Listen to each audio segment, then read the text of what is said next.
Assalamualaikum warahmatullahi wabarakatuh. Bismillah, alhamdulillah, wa syukuri binikmatillah, la haula wa la quwata illa billah. Allahumma sholli wa sallim wa barik ala sayyidina Muhammad ibni Abdillah mabatu. Yang saya hormati Bapak Ibu Guru sekalian, kali ini kami ingin menyampaikan hasil saya Bintek selama 1 minggu. Dan ini tahapan tentang aksi nyata belajar Merdeka Belajar yang hari ini saya sampaikan kepada penjenengan semuanya. Mari kita bersama-sama yaitu belajar mengenai Merdeka Belajar. Di dalam Merdeka Belajar ini ada 5 modul yang harus diselesaikan dan ini terakhir adalah aksi nyata kita.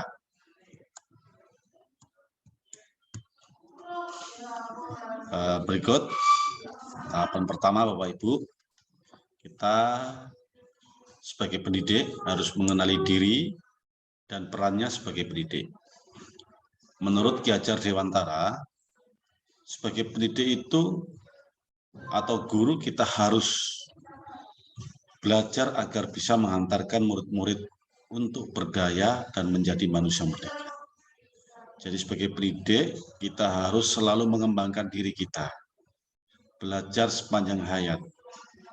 Jangan karena Bapak Ibu sudah hafal dengan materi yang disampaikan, karena bertahun-tahun Bapak Ibu tidak mau belajar. Tapi tetap harus belajar, karena pada hakikatnya alam dan zaman itu akan selalu berkembang dan berubah mengikuti zamannya. Sehingga pentingnya guru selalu belajar. Dengan kesadaran untuk belajar secara mandiri, maka kita telah mengatur diri sendiri. Ini adalah bagian dari perjalanan kita menjadi seorang pendidik. Jadi seorang pendidik harus senantiasa belajar dan mengikuti perkembangan zaman. Karena manusia merdeka itu adalah manusia yang hidupnya bersandar pada kekuatan diri sendiri, baik lahirnya maupun batinnya. Tidak bergantung pada orang lain. Jadi orang merdeka itu hidupnya tidak bergantung pada orang lain. Menurut Ki Hajar Dewantara, dalam dasar-dasar pendidikan, bahwa pendidikan itu menuntun segala kekuatan kodrat yang ada pada anak-anak agar mereka dapat mencapai keselamatan dan kebahagiaan yang setinggi-tingginya. Baik sebagai manusia mandiri, individual, atau menjadi anggota masyarakat. Ini adalah tugas pendidik.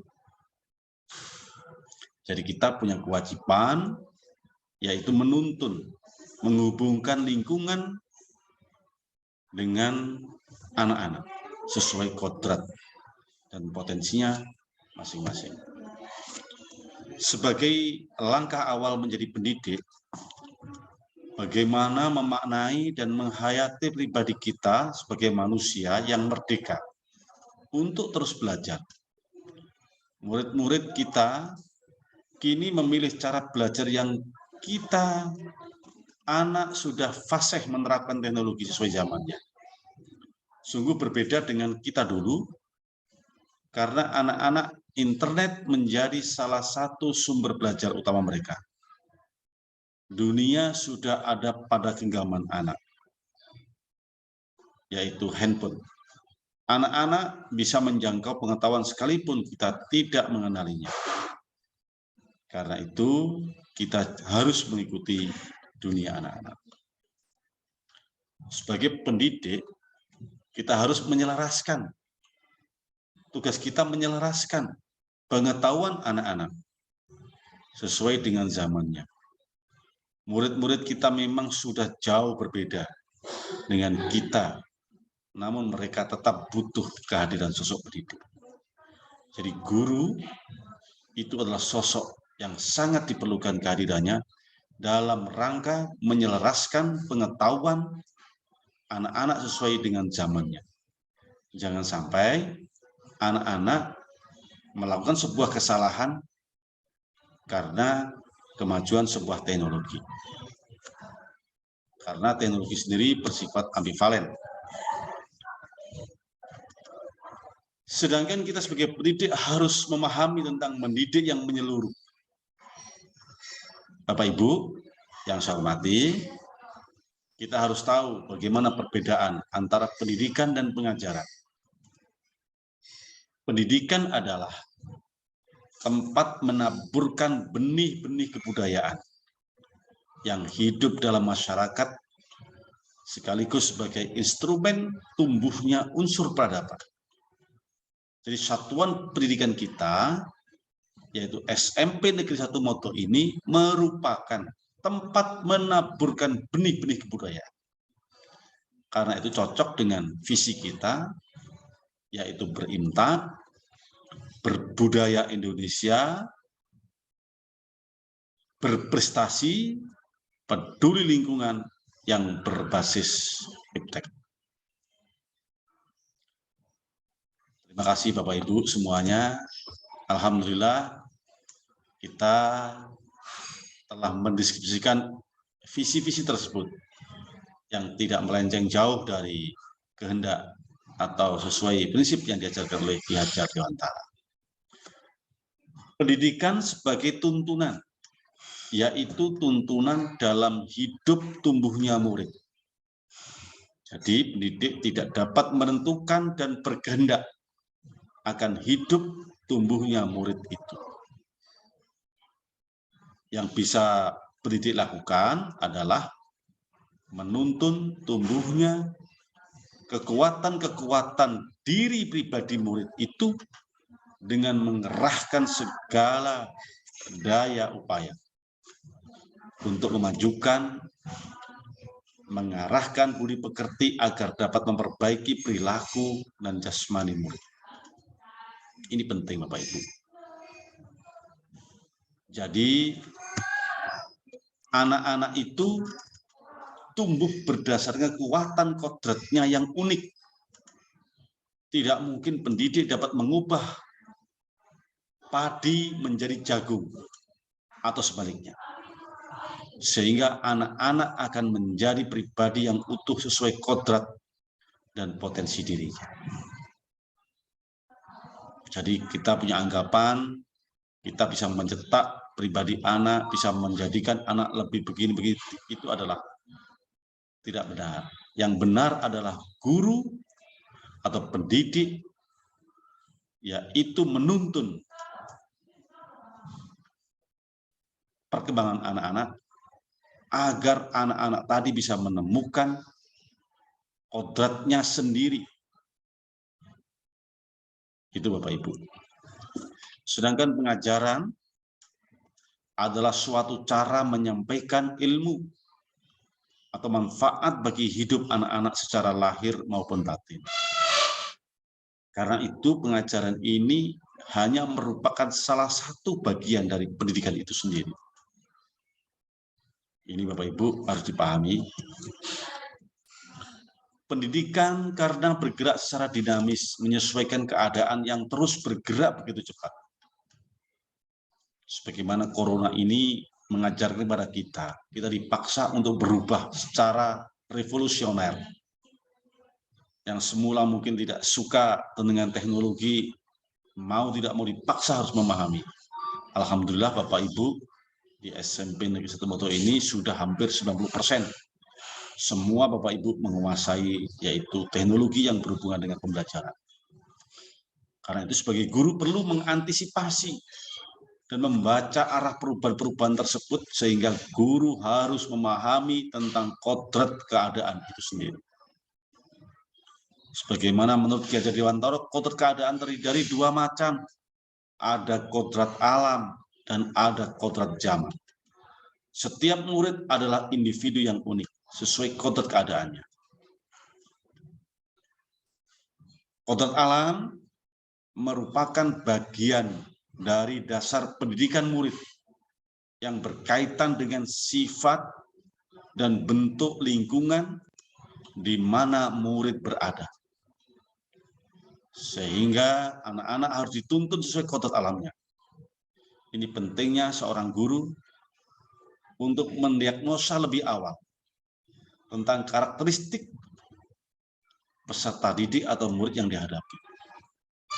karena anaknya pejabat memiliki kodrat alam yang berbeda dengan anaknya petani.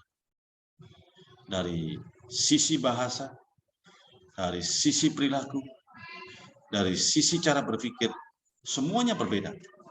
Dan Bapak Ibu guru harus menuntunnya sesuai kodrat dan menyelaraskan pengetahuan itu. Pendidik harus menyusun salah satu instrumen pengembangan akal budi sesuai kodrat alam. Guru harus melihat murid sebagai pribadi yang utuh, yang berkembang sesuai dengan alam dan lingkungan masyarakat. Karena itu Bapak Ibu tentu saja dituntut menjadi orang yang lebih hebat dalam memahami bagaimana kontur-kontur kebudayaan yang ada di masyarakat yang berbeda-beda itu. Jangan sampai guru terjebak dalam sebuah masalah bahasa hanya karena masalah bahasa, karena mungkin alam ibu berbeda dengan alam anak.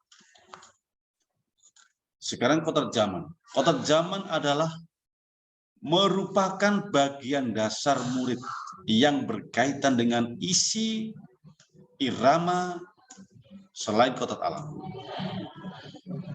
Jadi anak-anak sangat dipengaruhi oleh perkembangan zaman itu sendiri. Mungkin dulu kita sebagai guru, alat mainnya adalah sangat tradisional dan sederhana. Tapi anak-anak zaman sekarang, alat mainnya sudah berbau teknologi yang mengglobal. Karena itu tidak salah kalau anak-anak mempunyai perilaku yang berbeda juga, mempunyai pribadi yang unik juga, yang berbeda dengan kita. Seorang guru tidak boleh menghakimi bahwa anak itu nakal. Anak itu tidak berkarakter, tidak boleh. Tapi guru harus mendiagnosa, mengenal lebih awal pribadi anak-anak sesuai dengan kodrat keadaannya. Di mana dalam keadaan memiliki dua aspek, ada kodrat alam dan kodrat zaman. Karena kita tahu perubahan zaman merupakan keniscayaan yang tidak bisa dicegah. Zaman pasti berubah. Cara mendidiknya juga harus disesuaikan dengan zaman. Maka guru harus punya sebuah keterampilan menyesuaikan diri pada zaman-zaman anak. Ki Hajar Dewantara mendidik murid sesuai dengan kodrat alam dan zaman sesuai asas trikon. Jadi Bapak Ibu juga harus memahami tiga asas ini, yaitu ada kontinu, konvergen, dan konsentris. Apa yang disebut kontinu? Kontinu adalah mendidik, menuntun murid dengan perencanaan dan pengembangan secara berkesinambungan, tidak boleh putus-putus. Ya, menyatu dengan alam masyarakat Indonesia untuk mewariskan peradaban. Ini cocok dengan visi kita, yaitu berbudaya Indonesia. Jadi kita telah mendidik anak-anak untuk mencintai budayanya, baik budaya lokal maupun budaya nasional. Ini sudah match dengan prinsip kontinu ini. Yang kedua, konvergen, yaitu menuntun murid dengan pemikiran yang terbuka terhadap segala sumber belajar, mengambil praktek-praktek baik dari kebudayaan-kebudayaan lain. Karena Indonesia ada 700 lebih suku. Kita harus paham itu. Maka kita tidak boleh alergi adanya perbedaan. Ada budaya-budaya asing yang begitu deras masuk. Karena melalui TikTok, melalui YouTube, melalui apapun media sosial itu, kebudayaan ini telah hadir di halaman anak-anak tanpa kita sadari. Dan yang terpenting, yaitu menjadikan kebudayaan kita ini bagian dari alam universal. Ini anggapan yang penting. Ini penting diajar kepada anak. Yang ketiga adalah konsentris. Pendidik harus menuntun murid berdasarkan kepribadian, karakter, dan budaya kita sendiri ini sebagai pusatnya. Contoh saja di sekolah kita. Karena sekolah kita adalah sekolah yang terbuka, sekolah negeri, pendatangnya, muridnya dari berbagai macam kalangan, baik agama, ada Islam, ada Kristen, ada yang Buddha. Maka kita harus paham ini, bahwa anak-anak harus dituntun berdasar kepribadian, karakter, dan budaya mereka sendiri. Asas ini diyakini akan mampu menjadi filter menghadapi derasnya peradaban abad 21. Ya, Bapak Ibu, karena itu Bapak Ibu harus memahami betul bagaimana abad 21 itu, keterampilan pada abad 21 itu. Di antaranya adalah anak-anak harus diajarkan berpikir kritis dan solutif. Jadi anak-anak selalu tanggap, punya rasa empati kepada setiap permasalahan, dan harus mampu memberikan solusi, mencari solusi yang terbaik. Yang kedua, kreatif dan inovatif. Ini penting, karena persaingan global telah dibuka. Jadi anak-anak kita jumlah pesaingnya semakin bertambah banyak. Karena pengaruh globalisasi ini tidak untuk kemungkinan anak Indonesia bersaing dengan anak luar negeri. Karena itu anak-anak harus diajarkan yaitu sifat kreatif dan inovatif. Yang ketiga adalah komunikasi. Ini penting. Maka anak-anak mari dipacu, diberi semangat untuk mampu menguasai komunikasi, baik komunikasi verbal dengan berbagai macam bahasa, maupun komunikasi visual lainnya. Ini penting. Dan yang tidak kalah penting adalah kolaborasi. Karena dalam kolaborasi itu sangat kental dengan yang diharapkan dalam tujuan pendidikan, yaitu profil Pancasila. Pak Ibu, ini merupakan hal-hal resume yang kami tampilkan di dalam Bintek Merdeka Belajar. Mudah-mudahan kita semua diberi kesehatan oleh Allah, Bapak Ibu selalu semangat, ikhlas dalam rangka yaitu membina masa depan bangsa melalui anak-anak yang generasi emas, calon pemimpin kita. Mudah-mudahan anak nanti menjadi pribadi yang merdeka, Bapak Ibu menjadi bahagia, dan mendapat rezeki yang barokah dari Allah SWT. Terima kasih. Saya akhiri. Assalamualaikum warahmatullahi wabarakatuh.